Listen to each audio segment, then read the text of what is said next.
Bonjour, bienvenue dans cette nouvelle capsule de réseau. Donc aujourd'hui, nous allons continuer dans la lignée en fait de l'adressage IP qu'on avait commencé donc dans la dernière capsule. On avait vu ensemble comment faire le calcul d'adressage IP, les différentes plages, comment déterminer si une adresse est en mesure de communiquer avec une autre grâce à son masque de sous-réseau, ainsi qu'à la plage qui lui fait référence. Aujourd'hui, dans la même lignée, en fait, j'aimerais qu'on passe de la théorie à la pratique, c'est-à-dire que on va prendre deux machines, des ordinateurs virtuels qu'on va créer dans VirtualBox. Donc, pour ceux qui connaissent pas VirtualBox, je vous inviterai d'abord et avant tout à vous renseigner comment créer un ordinateur virtuel dans VirtualBox. Il y a plusieurs tutoriels en ligne, évidemment, mais si vous avez besoin d'aide, je suis toujours disponible pour vous montrer comment ça fonctionne. En dehors de ça, je vais considérer que vous savez déjà comment utiliser VirtualBox, je dirais de façon basique. On va voir peut-être un peu plus de configuration dans cette capsule-là, mais rien de trop compliqué. Donc, je disais que nous allons créer deux ordinateurs dans VirtualBox et on va les configurer pour créer une communication entre les deux de base. Donc, faire en sorte que via un réseau virtuel qu'on va également créer dans VirtualBox, les deux ordinateurs soient en mesure de communiquer. Donc, si j'ai deux fois Windows 10, donc j'ai un Windows 10 que j'ai appelé Windows 10A et j'ai Windows 10B. Dans les deux cas, on va s'assurer d'une petite configuration. Donc, on va aller dans les configurations de l'ordinateur et on va venir dans Réseau ici. Au niveau du réseau, vous devez vous assurer évidemment qu'il y a une interface qui est active, mais également qu'il y a un mode d'accès qui est défini sur Réseau interne. Au niveau des modes d'accès, on en a plusieurs. Ce que vous devez prendre en considération, c'est, bon, il y en a peut-être trois là-dedans que je peux vous expliquer tout de suite. Le NAT, en fait, c'est que l'ordinateur virtuel va se connecter à Internet à partir de l'ordinateur physique, mais il va avoir une translation d'adresse qui va se faire entre l'ordinateur physique et l'ordinateur virtuel, ce qui fait en sorte que l'ordinateur virtuel ne sera pas accessible via le réseau physique de où vous vous trouvez. Donc, vous ne pourriez pas, par exemple, à partir d'un autre ordinateur sur le réseau, vous connecter à l'ordinateur virtuel. Ensuite, il y a l'accès par pont qui est exactement comme si on connectait l'ordinateur virtuel directement sur le réseau physique. Donc ça va également faire en sorte que la machine virtuelle va avoir accès à Internet, mais c'est aussi de cette façon qu'on serait capable d'accéder à la machine virtuelle via un autre ordinateur sur le réseau. Et réseau interne, l'option qui nous intéresse aujourd'hui, donc réseau interne, qui porte très bien son nom, en fait, qui va créer un réseau interne, donc qui ne sera pas accessible de l'extérieur, n'aura donc pas d'accès à Internet. Et ce réseau interne-là, ce qui va arriver quand on va utiliser ça, en fait, c'est que on va se trouver à schématiser un peu un réseau comme celui-ci. Donc, le réseau interne, ce qu'il fait, c'est qu'il crée un commutateur virtuel comme ça ici. Et on va venir connecter notre ordinateur A sur ce commutateur virtuel-là et notre ordinateur B de cette façon-là. Mais tout ça est interne, donc il n'y a pas de sortie vers Internet, là. Donc, les seuls ordinateurs qui vont se trouver à être connectés ensemble sont nos deux ordinateurs virtuels A et B. Donc voilà, je choisis donc réseau interne et je dois stipuler un nom, donc le nom du commutateur virtuel que je veux créer. Ici, je l'appelle réseau A, mais je pourrais l'appeler comme je veux, là. Je pourrais l'appeler par exemple réseau virtuel. L'important, c'est que ce nom-là doit être le même sur les deux ordinateurs qu'on tente de faire communiquer ensemble. Donc si je termine la configuration de mon ordinateur A et je m'en viens sur mon ordinateur B pour faire la même chose. Donc ici, au niveau du réseau interne, je viens sélectionner mon réseau virtuel et ainsi j'ai connecté mes deux ordinateurs virtuels sur la même switch ou le même commutateur virtuel. Donc ensuite de ça, je vais démarrer la machine A et on a une configuration au niveau de l'adresse IP à aller faire. Donc on va aller faire cette petite configuration-là sur les deux ordinateurs en question. Donc ça ne devrait pas tarder. Donc voilà, c'est fait. Je m'en viens sur mon premier PC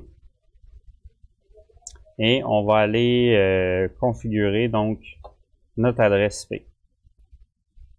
Donc je m'en viens dans les cartes réseau. Moi je me suis fait un raccourci ici, mais vous pouvez rapidement y accéder également en passant par le panneau de configuration, le centre de réseau et partage, et ensuite de ça on fait modifier les paramètres de la carte. Si vous voulez vous faire un raccourci, vous prenez tout simplement l'icône et vous le glissez sur votre bureau comme suit. Donc, je m'en viens dans les propriétés de cette carte-là. Et ce qui nous intéresse, nous, c'est le protocole TCP/IP version 4. Donc, je m'en viens dans les propriétés de ce protocole-là. Et vous voyez ici que j'avais déjà défini une adresse, mais dans votre cas, quand vous allez arriver, vous risquez de trouver une configuration qui ressemble à celle-ci comme ça. Donc, obtenir automatiquement une adresse IP et obtenir automatiquement les adresses du serveur DNS. Donc, on verra en temps et lieu que ces options-là sont valides lorsqu'on a un serveur DHCP qui est sur le réseau. Ce qui n'est pas notre cas à l'heure actuelle, mais on verra sous peu la théorie concernant le serveur DHCP et on verra comment l'utiliser pour faire notre configuration d'IP. Pour le moment, donc, on se contente d'utiliser l'adresse IP qu'on va définir nous-mêmes. Et je vais donc utiliser une adresse IP assez simple ici, donc 192.168.10.11. On se rappellera que c'est une adresse IP privée. Et je mets un masque de sous-réseau en /24. Ce qu'il faut savoir, c'est qu'il y a deux éléments essentiels à une communication via le TCP/IP version 4. Les deux éléments sont l'adresse IP et le masque de sous-réseau. La passerelle par défaut et les serveurs DNS sont des services qui sont facultatifs. Vous n'êtes en aucun cas obligé de remplir ces informations-là. On verra dans les prochaines capsules quand et pourquoi on va utiliser ces options-là. Mais pour le moment, ce qui nous intéresse, nous, c'est vraiment l'adresse IP et le masque de sous-réseau. Donc, je clique OK, je ferme ma configuration. Un autre élément important pour l'intérêt du laboratoire actuel, c'est qu'on va aller désactiver le pare-feu. Donc, évidemment, le pare-feu, on verra en temps et lieu à quoi il sert et on va voir qu'il apporte un élément de sécurité important au niveau du réseau. Cependant, comme nous n'avons pas vu tout ce qui tourne autour du pare-feu, les ports et tout ça, je vous demanderai de le désactiver. Donc, on va se contenter de le désactiver. Et quand que vous saurez comment le configurer, ben, à la place de le désactiver, on ira le configurer comme il se doit. Je vais donc démarrer mon ordinateur B sur lequel je vais faire sensiblement les mêmes configurations, à l'exception faite que, évidemment, je vais devoir choisir une autre adresse IP puisqu'il ne peut pas y en avoir deux identiques sur le même réseau.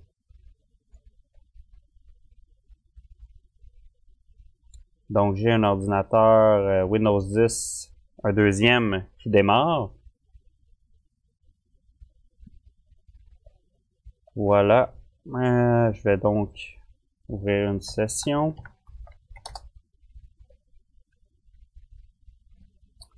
Et bon, je dois, sur cet ordinateur-là également, aller modifier les configurations de ma carte réseau. Encore une fois, en protocole IPv4. Et donc, cette fois-ci, je vais rentrer l'adresse 192.168.10.12. Donc, j'utilise la même plage d'adressage IP suivant mon masque de sous-réseau ici. Je clique OK, je ferme et on va voir En fait, j'oubliais, je dois désactiver le firewall sur ce PC-là également. Donc, j'ouvre le pare-feu. Ah, ça, c'est le panneau de configuration. C'est pas ce que je veux. Panneau de configuration du pare-feu. Moi, ce que je veux, c'est cette petite fenêtre-là ici. Donc, désactiver et désactiver. Donc, mon pare-feu est désactivé dans mes deux ordinateurs et j'ai des adresses IP qui sont configurées ainsi qu'un réseau virtuel. Donc, ce que je vais faire, c'est ouvrir une ligne de commande et on va voir des lignes de commande qui peuvent s'avérer pratiques lorsqu'on vient de mettre en place un réseau. La première commande que je veux voir avec vous, c'est la commande ping.